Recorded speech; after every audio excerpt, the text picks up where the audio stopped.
Hoje, na minha gaveta, eu quero puxar, né, lá do nosso episódio 124, que a gente falou um pouquinho sobre o Web Summit, né? Então, para quem não acompanhou o Ecos do Web Summit, e nesse mesmo evento foi lançada um relatório também, e aí pegando também o gancho do Felipe, mas esse relatório mais focado em startups de impacto, né? E aí focado também aqui no Brasil. E eu quero trazer alguns números e algumas discussões aqui também. Eu fui dar uma lida um pouquinho mais com profundidade, e aí vou trazer algumas, talvez até algumas polêmicas aqui, né? Então, primeiro quero parabenizar duas pessoas lá do Sebrae que puxaram esse relatório, né? Pessoas que estão trabalhando muito com essa parte de impacto, o Felipe Figueiredo e a Cris Mieco, do Sebrae. E nesse reporte, foram somadas 408 startups de impacto socioambiental. Né? E aqui pode ter uma discussão, já a primeira discussão, mas é realmente 408, é mais, é menos? Aí né, a gente sabe que vai depender da metodologia que foi aplicada. Mas nesse reporte aqui do Sebrae, 408 startups de impacto socioambiental. E se for comparado com o ano passado, foram 97 novas empresas que foram criadas dentro desse tempo. 79% dessas startups são voltadas para resolver problemas de área ambiental, 18% de reciclagem e gestão de resíduos, depois vem startups para reduzir emissões de gases de efeito estufa e outras de uso sustentável dos recursos naturais. Primeira polêmica, sobre diversidade. Né? Na verdade, não uma polêmica, mas acho que aqui é uma coisa muito legal, porque se a gente for comparar as startups aqui de um modo geral no Brasil, quando a gente fala de diversidade, principalmente de mulheres, startups de um modo geral que tem cofundadoras ou fundadoras mulheres são só 9%. Quando a gente fala de impacto, nesse estudo mostra que são 41%, e aqui acho que é uma coisa legal para a gente já começar a celebrar. Acho que ainda a gente está longe de um número ideal, né? Mas a gente já está começando a ver uma diferenciação, principalmente nas startups de impacto. Cenário étnico-racial também é melhor nesse setor, ainda acho que talvez longe aqui de um número ideal, mas quando a gente fala né, de modo geral de startups, 24% de fundadores pretos e pardos, já de startups de impacto são 35%, então é maior também quando a gente faz startup de impacto. Outra polêmica, a gente está falando aqui de sobre essa diversidade agora de localização. Ainda a gente vê uma concentração dessas startups de impacto no Sudeste.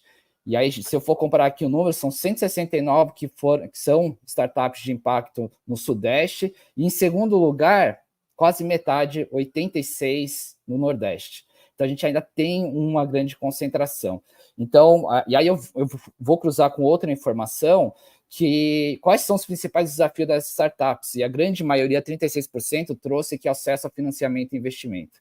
Acho que agora fica claro também, né? Por que a maioria está no Sudeste, né? Nossa economia ainda gira em torno do Sudeste e acaba sendo criada aqui nesse espaço, nesse local, né? E aí eu quero trazer também dos trabalhos que eu fiz, inclusive né, junto com o Sebrae, o Startup Day, em que eu fui palestrar no Startup Day no Maranhão. Né? E aí sim, né, a gente começa a perceber, e é uma coisa que eu tenho falado bastante aqui no Trends News, que a gente vive numa bolha. Né? E a gente vai para o Maranhão, por exemplo, a gente vê ainda essa escassez de financiamento e investimento para startups, ainda está longe de algo ideal como a gente vê aqui em São Paulo. E aí, infelizmente, eu acabo falando muito isso, né? A gente, sim, essas startups têm que vir para São Paulo para estar próximo né, de investimento, mas ainda existe uma possibilidade da gente trabalhar em outros locais, principalmente com conteúdo, com informação, um pouco do que o Felipe também falou ali no relatório de GovTech. Acho que a gente tem ainda grandes possibilidades e talvez seja nosso papel de disseminar essas informações para a gente atingir e que realmente esses números melhorem a cada ano. Outra informação importante, e aí também quero trazer como conteúdo aqui, Renato, acho que é legal também, quando a gente fala dos ODS, se a gente for aqui trazer informações, cruzarem com as informações dos ODS, 20% estão atingindo ou trabalhando com o ODS 12, consumo e produção sustentável, e 18% em cidades e comunidades sustentáveis.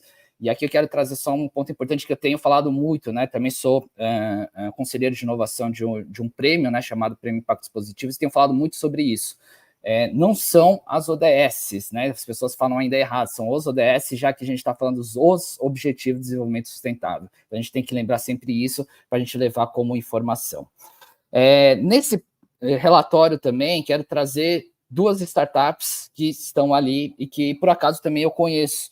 Então, a RayPay, que é uma startup de impacto B2B, que está localizada no Rio de Janeiro e que oferece uma solução de pagamentos para pessoas com deficiência visual, principalmente nos POS, nas maquininhas, né? Dá esse acesso que as maquininhas hoje não pensam em pessoas com deficiência visual e a RayPay vem para solucionar isso.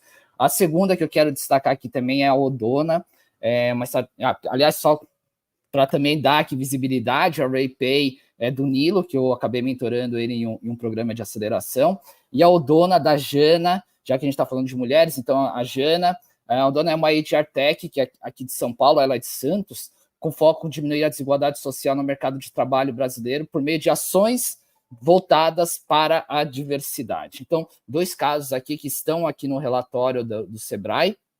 E só para finalizar, claro, vou trazer aqui algumas dicas de filmes voltados também sobre impacto, né? Já que o Charles também falou sobre o que não é impacto, a gente tem que lembrar, e a gente já falou várias vezes aqui também dentro do Trends News, sobre o seriado The Dropout, né? Que conta a história da Elizabeth Holmes, da Theranos, que nunca entregou nada, hoje ela está presa, mas é realmente um seriado que vale a pena assistir, muito pelo aprendizado, muito do que ela fez e que não é à toa que ela está presa.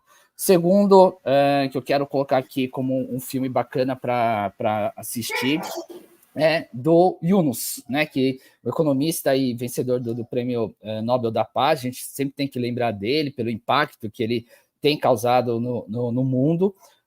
Tem um filme, né, se não me engano é 1 hora mais ou menos, que conta a história dele, que está no YouTube, tá? Mohamed Yunus, uma oportunidade para os pobres, é a dica que eu dou aqui para todo mundo.